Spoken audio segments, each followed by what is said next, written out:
Dead Men Walking, a 1993 nonfiction novel written by Sister Helen Prejean, cataloging her friendship with a death row inmate and their journey together and their battle against the death penalty.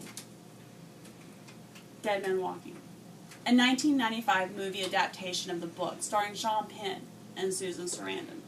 It was actually an Oscar-winning role for Susan Sarandon, her portrayal of Sister Helen Prejean. Dead Men Walking. It's real life. It's a phrase inmates actually use when a death row inmate walks down the run. They'll call out to one another, "There goes a dead man walking."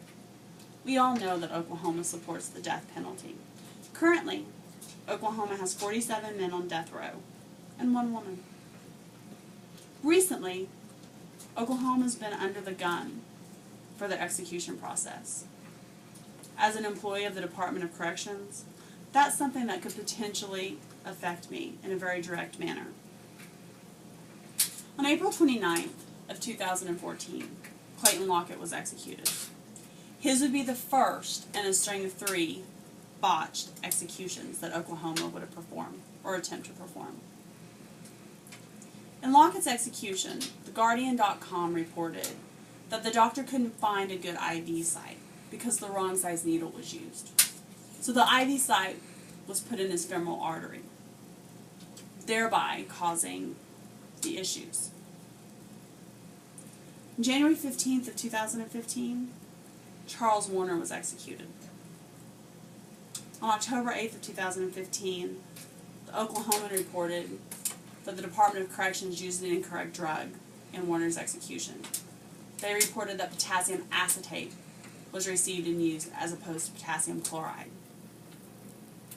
Richard Glossop's execution was scheduled for September 16th of 2015. Originally, he was granted a 2-week stay by the Supreme Court. His execution was then rescheduled for September 30th of 2015. On September 30th of 2015, just a few minutes prior to the time his execution was scheduled for, Governor Mary Fallin gave him a 37-day stay due to the fact that the Oklahoma Department of Corrections reported that again they had received potassium acetate instead of potassium chloride. So after the 37-day stay of execution, now he's got an indefinite stay of execution because his execution has been postponed pending an ongoing grand jury investigation.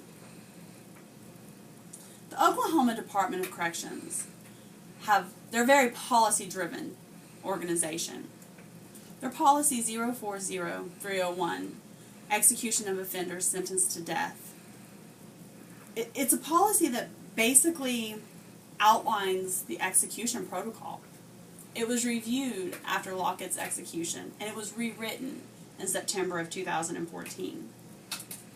The policy now sets down an actual execution team. There are teams, there's a command team, an H-unit team, an IV team, a special operations team, victims teams. If you read this policy, it literally walks you through step by step the process of the execution itself. The policy has an attachment to it, and that attachment is titled Preparation and Administration of Chemicals.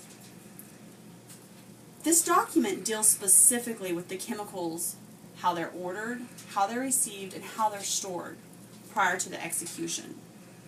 The H-Unit section chief is responsible for obtaining the chemicals and for storing the chemicals and for ensuring that the chemicals are given over to the Special Operations team, which also consists of the IV team.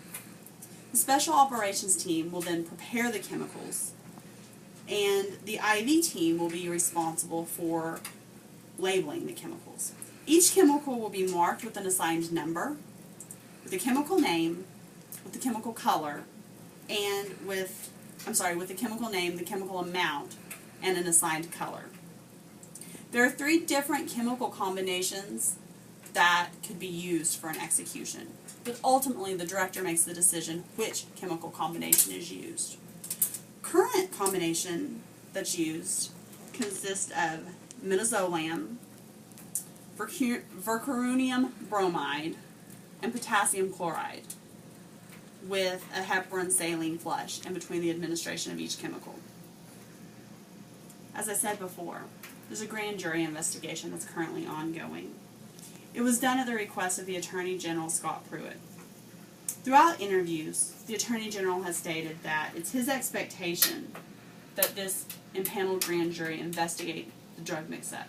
That is his expectation that the investigation be fair, full, and complete, and that it include any prior issues with the drugs received by the Oklahoma Department of Corrections and administered during the execution process. On October 2nd of 2015, CNN interviewed Dr. Stanfield at the Oklahoma University's pharmacy, the College of Pharmacy, about potassium acetate. She stated that potassium acetate, although it is from the same family as potassium chloride, it comes in a different concentration.